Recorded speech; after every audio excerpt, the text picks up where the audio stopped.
Sejarah Indonesia meliputi suatu rentang waktu yang sangat panjang, dimulai sejak zaman prasejarah, berdasarkan penemuan manusia Jawa yang berusia 1,7 juta tahun lalu.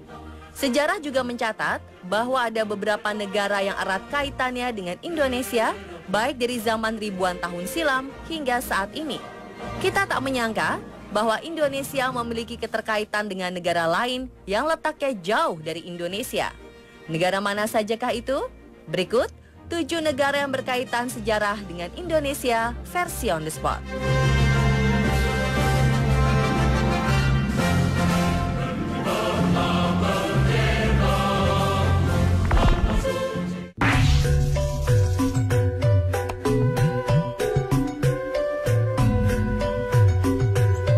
Hubungan Indonesia dengan Suriname bisa dibilang adalah hubungan kakak adik.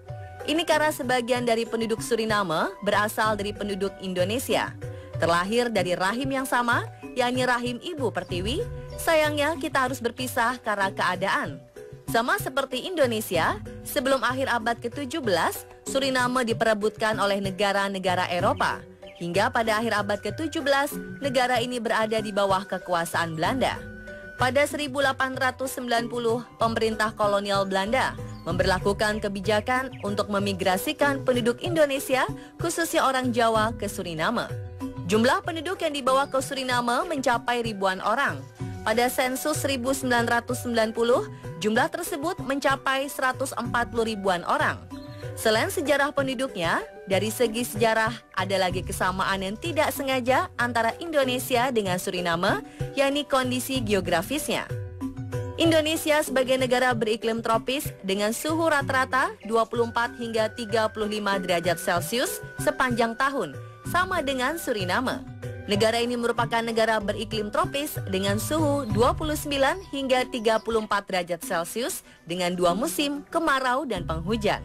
Tak heran mengapa orang Indonesia tidak mengalami kesulitan beradaptasi ketika tinggal di Suriname. Orang Jawa yang migrasi ke Suriname konsisten menggunakan bahasa Jawa sebagai wujud pelestarian budaya. Hingga sekarang bahasa Jawa masih digunakan sebagai bahasa percakapan sehari-hari dan termasuk salah satu bahasa yang paling banyak digunakan. Dari segi politik, salah satu warga Suriname asal Banyumas bernama Raymond Sapun sempat mencalonkan diri menjadi presiden di sana.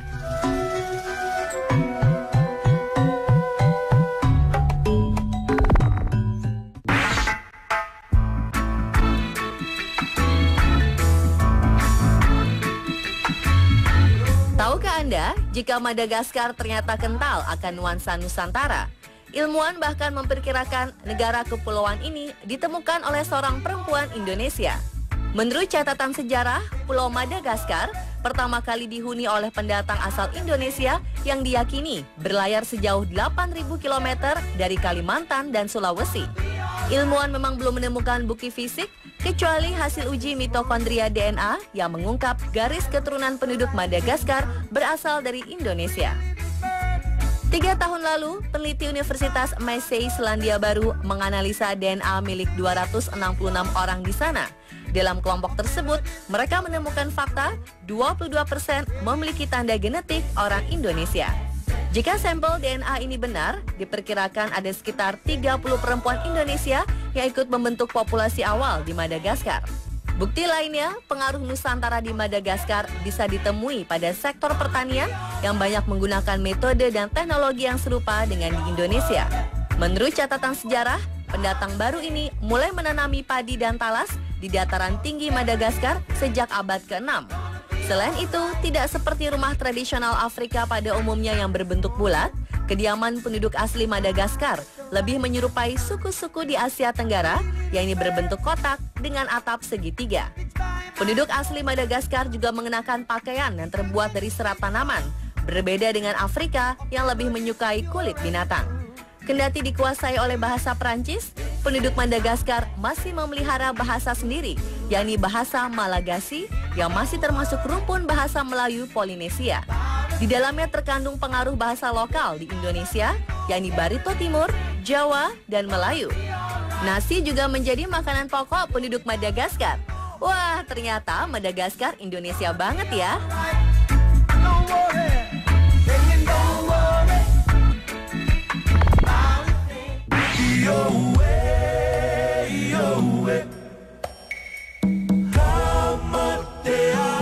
Tidak banyak yang tahu hubungan erat antara Hawaii dengan Indonesia, khususnya Jawa. Padahal menurut George Armitage, dalam A Brief History of Hawaii, ada hubungan khusus antara dua tempat yang berjarak 14 jam penerbangan ini. Pertanyaan muncul mengenai asal-usul orang Hawaii. Dari mana datangnya para penghuni pulau yang berada jauh dari benua Amerika, jauh dari Asia maupun Australia itu? Salah satu versi menyatakan bahwa asal mula orang Hawaii haruslah dari peradaban yang sesuai untuk bertahan hidup dalam keterbatasan alam Hawaii. Salah satu jawaban paling masuk akal adalah orang India atau bagian lain dari sisi selatan benua Asia. Dugaan ini didukung adanya nama-nama khas Hawaii seperti Oahu. Konon juga masih ditemukan di India Timur. Lalu dari mana nama Hawaii? Masih menurut versi yang sama, Hawaii berasal dari kata Jawa Ii yang berarti Jawa kecil. Disinilah kita menemukan hubungan erat antara Jawa dan Hawaii.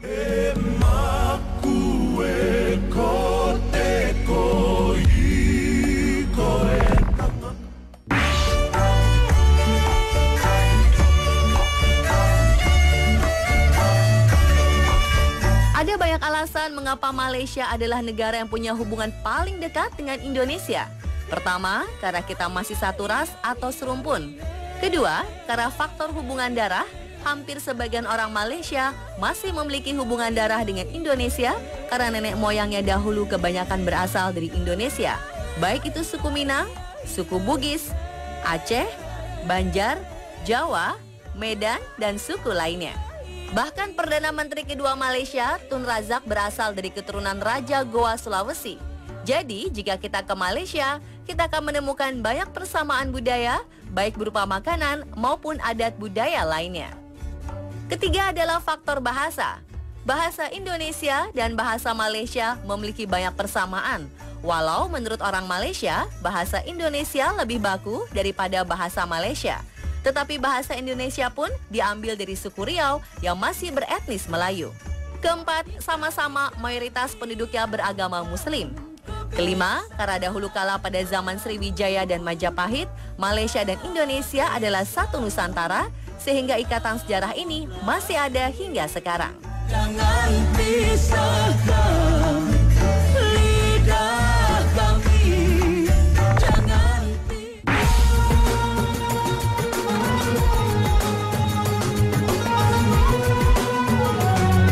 Melihat sejarah Indonesia ke belakang, proklamasi tidaklah gratis.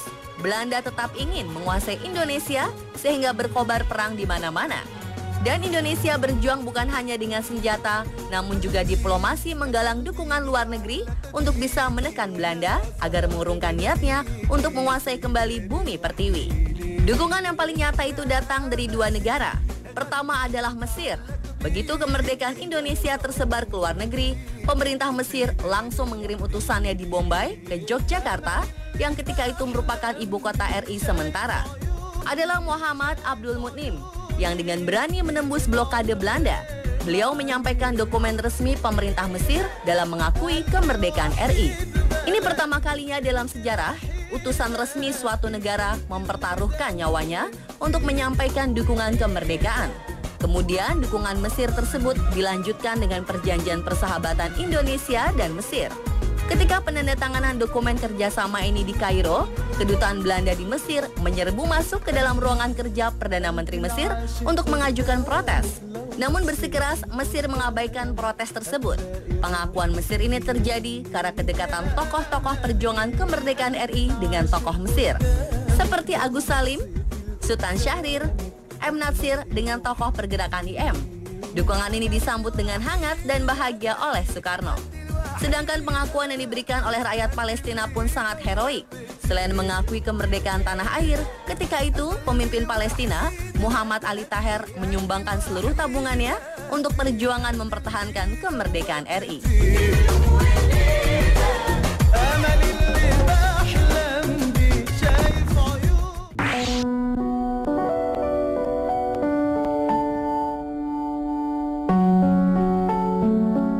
Sejarah berkata, negeri matahari terbit ini pernah menjajah Indonesia beberapa tahun. Namun atas penjajahan ini pula, Indonesia dan Jepang memiliki hubungan erat. Jepang merupakan negara yang memiliki investasi terbesar di Indonesia. Selain itu, Jepang merupakan tujuan ekspor terbesar Indonesia. Indonesia menjalin kerjasama dengan Jepang dalam segala hal. Kerjasama Indonesia-Jepang telah berjalan kurang lebih selama 58 tahun sejak 1958. Diplomasi Indonesia terhadap Jepang adalah salah satu contoh keberhasilan diplomasi yang dilakukan oleh Indonesia. Dengan adanya kerjasama dengan negara maju seperti Jepang, menguntungkan bagi negara berkembang seperti Indonesia. Begitu pula sebaliknya, Jepang juga membutuhkan kerjasama dengan Indonesia untuk mencapai kepentingan negaranya. Kita saling bekerja sama di berbagai sektor untuk memenuhi kepentingan masing-masing dan menjaga hubungan baik antar negara.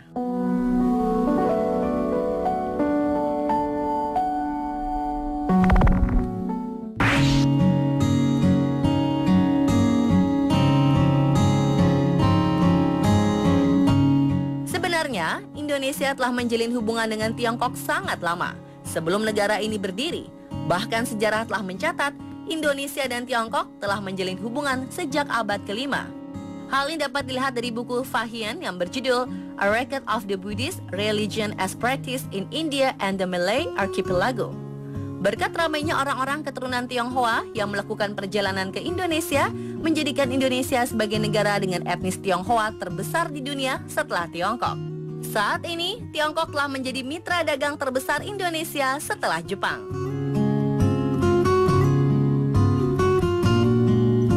Dan itulah pemirsa, 7 negara yang berkaitan dengan sejarah Indonesia versi On The Spot.